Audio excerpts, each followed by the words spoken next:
Movie की शुरुआत में हम एक नाव को देखते हैं जिसमें कुछ लोग बैठे होते हैं। इन्हें पास में ही एक दूसरी नाव नजर आती है जिसमें एक बच्चा होता है। ये लोग उस बच्चे को निकाल लेते हैं। इसी नाव में उस बच्चे के पेरेंट्स भी थे जो मर चुके थे। इसके बाद ये लोग उस बच्चे की पेरेंट्स की बॉडी को नदी में बहा देते हैं। अब इस छोटे बच्चे को एक सारा नाम की औरत अपने पास रख लेती है। उसके पास पहले से ही एक बच्चा और था। अगले दिन उस बोट का कप्तान सारा से कहता है कि तुम्हें इस बोट से उतरना होगा, क्योंकि सारा को एक अजीब सी बीमारी थी। अगले दिन सारा उस बोट से निकलकर एक छोटी बोट पकड़कर वहां से चली जाती है जिसमें एक आदमी बैठा होता है। अब थोड़ी देर के बाद रात हो जाती है और सभी लोग उसी नाव में सो जाते हैं। सुबह जब ये सभी लोग उठते हैं तो इनकी भूख के मारे हालत खराब होती है। यहाँ तक कि वो दोनों बच्चे भी भूख से बिलबिला रहे थे।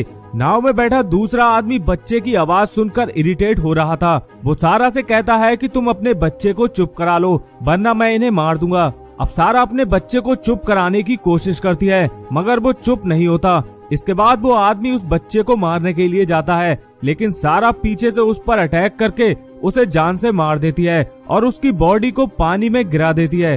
अब ये तीनों लोग ऐसे ही समंदर में कई दिनों तक फंसे रहते हैं।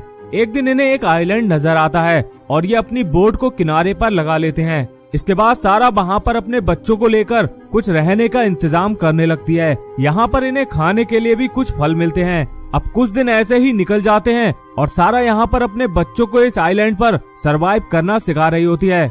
एक दिन सारा को उसी आइलैंड पर एक घर दिखाई देता है जो कि लकड़ियों से बना हुआ था। सारा उस घर के अंदर अपने बच्चों को लेकर चली जाती है। वहाँ सारा अपने दोनों बच्चों को बताती है कि बड़े होने के बाद उनकी बॉडी में क्या क्या चेंजेस आएंगे, लड़की की बॉडी में क्या चेंज आएगा और लड़के की बॉडी में क्या चेंज आएगा। अब इसी तरह 8 साल यूं ही निकल जाते हैं और हम देखते हैं कि लिली और रिचर्ड काफी बड़े हो गए हैं। यहाँ तक कि वो काफी हद तक सरवाइव करना भी सीख चुके हैं। एक दिन लिली और रिचर्ड मछली पकड़ने के लिए बीच के किनारे पर जाते हैं। यहाँ पर उनका सामना एक शार्क से हो जाता है। वहीं दूसरी तरफ हम देखते हैं कि सारा इन लोगों को ढूंढकर काफी परेशान हो रही थी। इधर लिली और रिचर्ड किसी तरह बचकर उस शार्क से अपने किनारे पर आ जाते हैं। यहाँ पर सारा उन दोनों पर काफी गुस्सा करती है। अब कुछ दिनों के बाद सारा की तबीयत खराब होने लगती है और उसे अपने बच्चों की चिंता सता रही थी, लेकिन एक दिन सारा की मौत हो जाती है।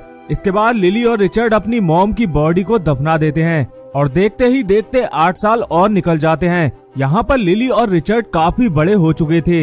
एक दिन रिचर्ड और लिली एक गेम खेलते हैं। हारने वाले को दूसरे की फरमाइश पूरी करनी होगी। यहाँ पर हम देख पाते हैं कि रिचर्ड हार गया था और वो लिली के लिए एक तोहफा लेने के लिए समंदर की गहराइयों में चला जाता है और वहाँ से एक मोती लाकर लिली को देता है। एक दिन हम देख पाते हैं कि रिचर्ड लिली को छुप छुप कर देख रहा था जब लिली अपने बॉडी पार्ट को टच करके खुश हो रही थी। अब एक दिन हमें ये पता चलता है कि रिचर्ड शार्क से रेस लगाया करता था, जिसकी वजह से लिली उस पर काफी गुस्सा करती है। अब यहाँ पर रिचर्ड भी उसका मजाक बनाने लगता है और उससे कहता है कि तुम तो अपने बॉडी पार्ट्स को टच करके खुश होती हो। अब दूसरी तरफ से लिली भी शुरू हो जाती है और वो रिचर्ड से कहती है कि तुम मुझे ऐसे नहीं देख सकते। इस पर रिचर्ड कहता है कि मैं तो तुम्हें बचपन में भी ऐसे ही देखा करता था।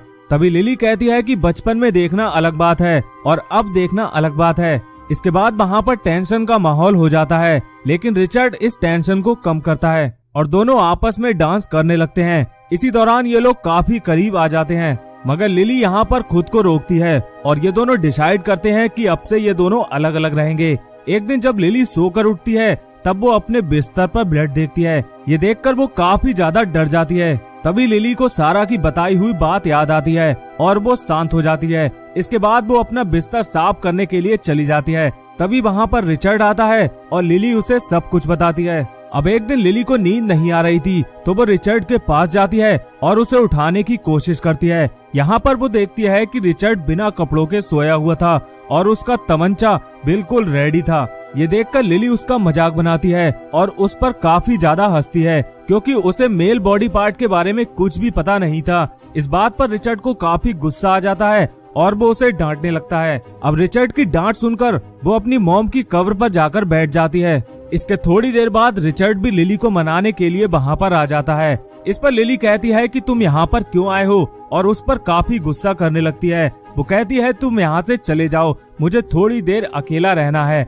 अब लिली की बात सुनकर रिचर्ड वहाँ से जाने लगता है और आइलैंड के दूसरी तरफ जाने की कोशिश करता है। तभी लिली रिचर्ड से कहती है कि मॉम ने उधर जाने के लिए मना किया था। इस पर रिचर्ड कहता है कि वो तुम्हारी मॉम थी, मेरी मॉम नहीं थी और मैं किधर भी जा सकता हूँ। मैं इन सभी रूलों से काफी परेशान हो गया हूँ। अब आइलैंड के दूसरी तरफ जाने के बाद रिचर्ड देखता है कि वहाँ पर बहुत सारे इंसानी कंकाल टंगे हुए थे और वहाँ पर उसे किसी के आवाज भी आती है। जब वो इधर उधर देखता है तो वहाँ पर उसे बहुत सारे अजीब से लोग दिखाई देते हैं और वहाँ पर बहुत सारा ब्लड भी फैला हुआ था। ये देखकर वो समझ जाता है कि ये लोग काफी ज्यादा खतरनाक हैं। इसके बाद वो लिली के पास वापस आ जाता है और उसे सब कुछ बताता है। वो कहता है कि उस आइलैंड की तरफ नहीं जाना और अगले ही दिन ये दोनों शादी कर लेते हैं। कुछ दिन तो इन लोगों के काफी खुशी से कटते हैं। एक दिन ये लोग देखते हैं कि इनकी तरफ एक बोट आ रही थी, उसमें बहुत सारे लोग मौजूद थे। उस बोट का कैप्टन अपनी बेटी सिल्विया को भी अपने साथ लेकर आया था।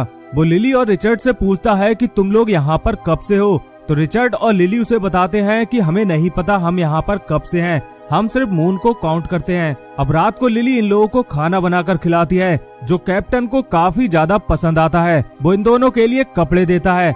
अब इन दोनों को कपड़े पहनने की आदत तो थी नहीं, इसलिए ये लोग कपड़े उतार कर पानी में नहाने के लिए चले जाते हैं। अब रात को हम देखते हैं कि सिल्विया रिचर्ड की तरफ अट्रैक्ट होने लगी थी और रिचर्ड यहाँ पर सिल्विया के साथ डांस करने लगता है। ये देखकर लिली को काफी गुस्सा आ रहा था। इसके बाद लिली अपने फेस पर मेकअप लगाती है और रिचर्ड के पास जाकर उसे दिखाती है। इस पर रिचर्ड उससे कहता है कि जल्दी से इसे साफ करो क्योंकि तुम ऐसे बहुत अजीब लग रही हो। अगले दिन हम रिचर्ड को सिल्विया के साथ देखते हैं जो उसे मछली पकड़ना सिखा रहा था। यहाँ पर सिल्विया रिचर्ड के साथ फ्लर्ट करने लगती है, लेकिन इसी बीच रिचर्ड के मुंह से लिली निकल जाता है। इस पर सिल्विया उससे कहती है कि मैं लिली नहीं हूँ और उसके जोर का तमाचा मारती है। इसके बाद रिचर्ड गुस्सा होकर वहाँ से चला जाता है। इधर हम कैप्टन के एक आदमी को देखते हैं जो लिली के साथ जोर जबरदस्ती करने की कोशिश कर रहा था। तभी वहाँ पर रिचर्ड आ जाता है। इस आदमी के पास बंदूक होती है, इसलिए वो रिचर्ड का पीछा करने लगता है। रिचर्ड का पीछा करते हुए वो आदमी समंदर के किनारे आ जाता है और पत्थर से टकराकर उसका सिर में चोट लग जाती है। अब उस आदमी के खून को सूंघकर एक शार्क वहाँ पर आ जाती है और उस आदमी को वहीं पर मार देती है। अगले दिन लिली रिचर्ड से कहती है कि मुझे इस आइलैंड से कहीं भी नहीं जाना, मैं प्रेग्नेंट हूँ और मैं हमेशा यहीं पर रहना चाहती हूँ। लिली की बात सुनकर रिचर्ड उसकी बात मान जाता है। कुछ दिनों बाद इन्हें एक बच्चा पैदा होता है। ये लोग उसके साथ काफी खुश होते हैं और इसी के साथ ये मूवी भी यहीं पर खत्म हो जाती है। तो दोस्तों, अगर आपको इस कहानी का एक्सप्लेनेशन पसंद आया हो तो इस वीडियो को लाइक जरूर कर देना, साथ ही चैनल को सब्सक्राइब करके बेल आइकन दबाना मत भूलना। हम मिलते हैं आपसे एक और मूवी के साथ, तब तक के लिए बाय बाय।